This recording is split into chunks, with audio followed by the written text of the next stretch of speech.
सदाभाऊ खोत यांच्याकडून लोकसभेच्या जागेवर आता दावा करण्यात आला। हातकणंगले जागा लढवण्यासाठी सदाभाऊ खोत इच्छुक असल्याची माहिती मिळते। रयत क्रांती संघटना लोकसभा निवडणूक लढवणार असं खोतांनी म्हटलंय।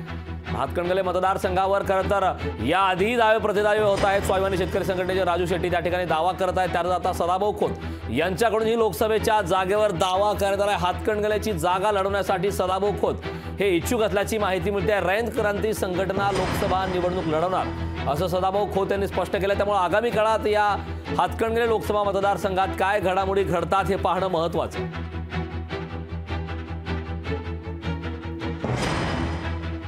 आम्ही एक जागा लोकसभेची मागितलेली आहे आणि ती आम्हाला द्यावी अशी आमची अपेक्षा आहे। नाही, आम्ही हातकणंगलेची जागा मागितलेली आहे। जुने मित्राच्या विरोधात थांबणार तुम्ही? जुने मित्र शरद पवार गटात किंवा इतर ठिकाणीहून लढण्याची शक्यता आहे? लोकशाहीमध्ये प्रत्येकाला लढण्याचा अधिकार आहे।